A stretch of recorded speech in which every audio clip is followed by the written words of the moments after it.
Alors, comment ça fonctionne les valeurs de Chipette? Ça fonctionne avec deux.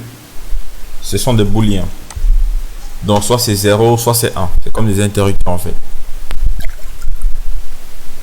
Donc voilà, pour avoir cette option de booléen qui va permettre de valider vos commandes, on peut les mettre ici.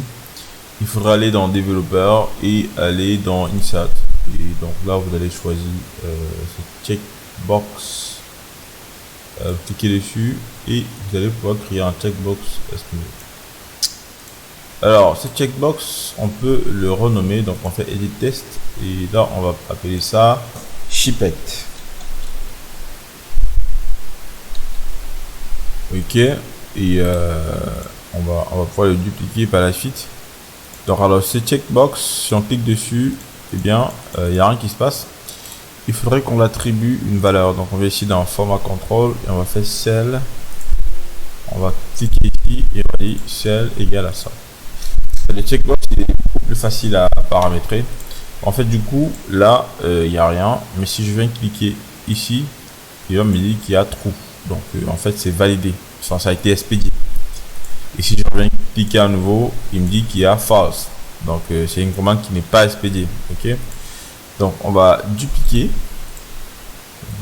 comme ceci. Et là, on va appeler ça sold. Donc, une commande qui est vendue. Et là, on va aller là-dedans. On va sélectionner ceci. On fait OK. Et maintenant, si je clique là, il va me dire que la commande est vendue. True. Si je clique là aussi, il va me dire que ça a été expédié. Si je reclique là, il va me dire qu'elle n'est pas vendue. Vous avez vu? Donc, on va créer le dernier qui est cancel. Alors, cancelette. Je sais même pas où est-ce que j'écris. Je vais faire annuler. Hein. Attention. Je l'aurais écrit uniquement ici. Donc, vous double-cliquez. En fait, il faudrait double-cliquer. Attention. Ce que je vais faire, parce que là, en fait, ils ont les mêmes options. Vous voyez, il faudrait remplacer l'option avant de le renommer.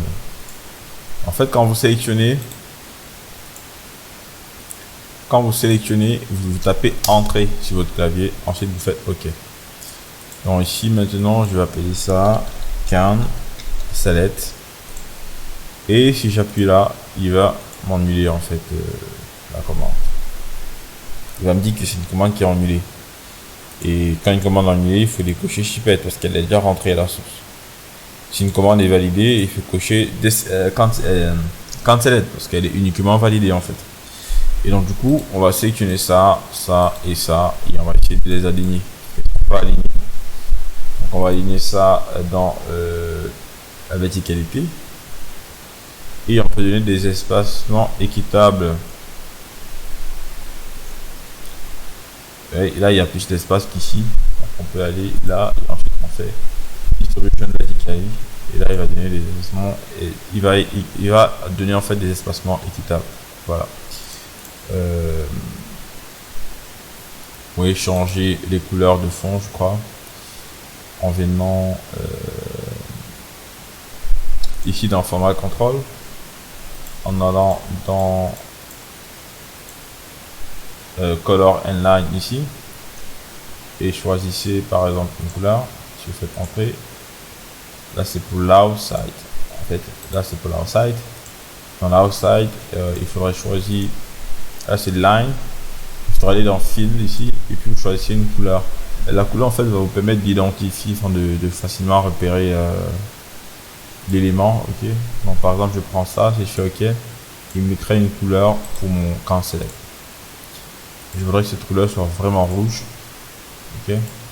Le cancel en fait c'est une commande qui est annulée.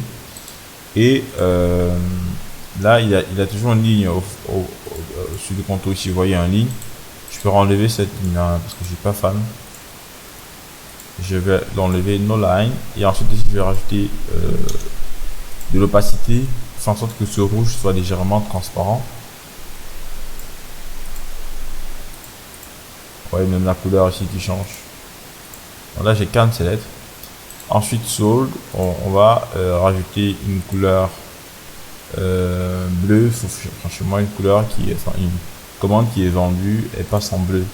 Bleu, pour moi, c'est le chiffre d'affaires en fait. Bleu, on va mettre à 50% encore. Ok. Ensuite, une commande qui est shippée chez moi, c'est une commande qui est verte. Une commande dont le client a validé l'expédition. On ne sait pas si elle va être consignée. Voilà, on peut mettre comme ça et ça va permettre de facilement vous repérer. Ok. Donc, je pense qu'on a fini les shippettes. Bon, et ce que j'ai fait par la suite, c'est grouper. Donc, je sélectionne en appuyant sur CTRL, clic droit. Je sélectionne plusieurs. Donc, clic droit majuscule. Je sélectionne plusieurs et là, je fais grouper.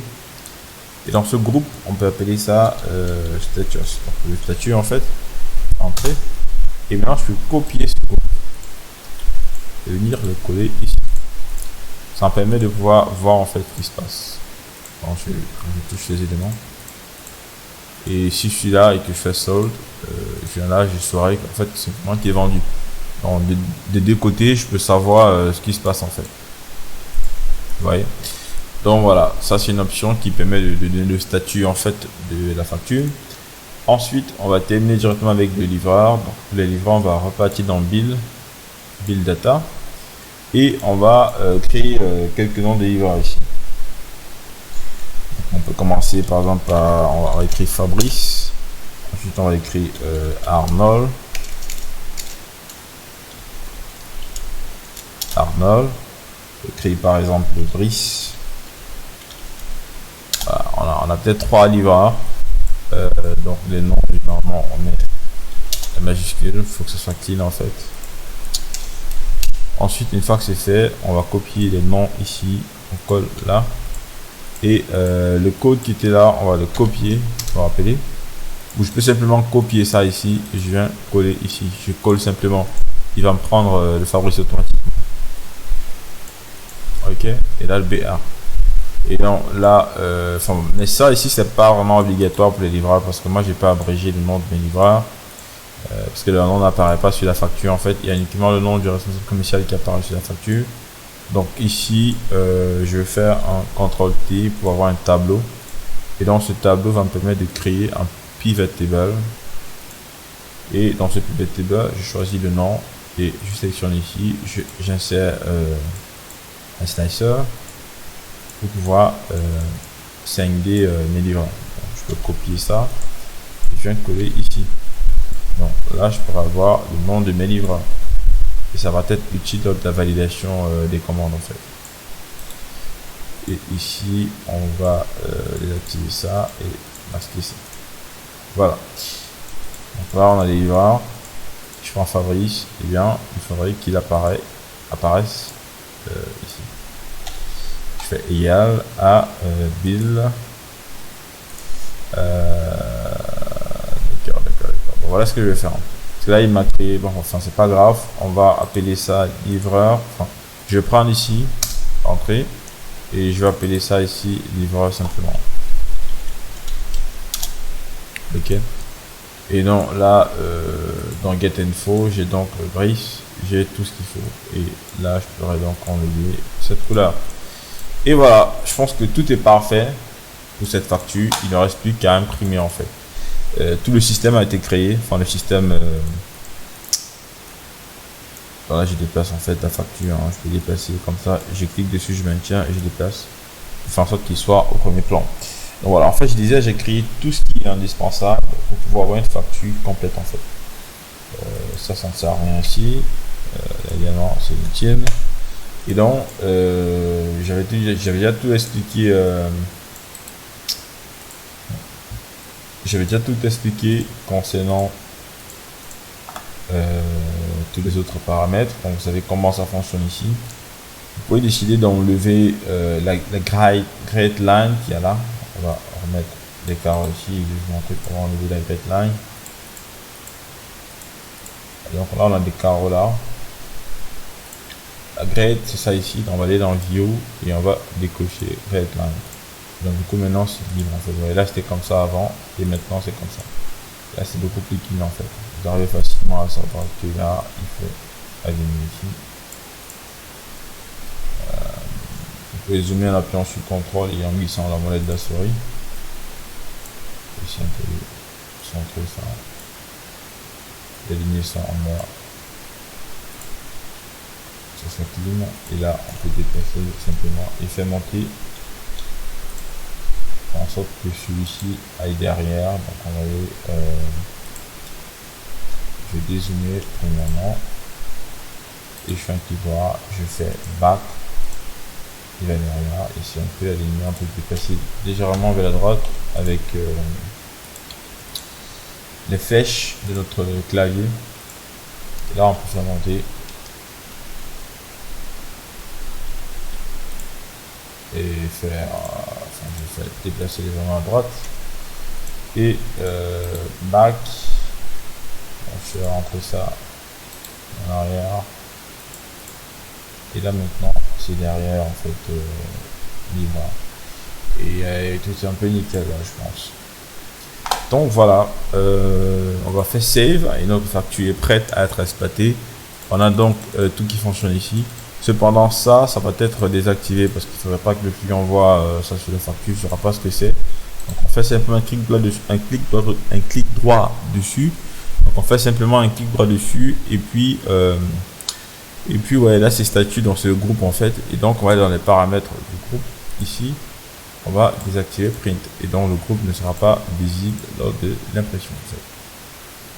Et donc voilà, je pense que tout est nickel. Donc je vais devoir enregistrer ça et puis passer à l'étape d'impression. Donc on pourra directement mettre un bouton d'impression ici, et le bouton d'impression va directement générer le nom du fichier en fonction du nom du client, la ville, le quartier.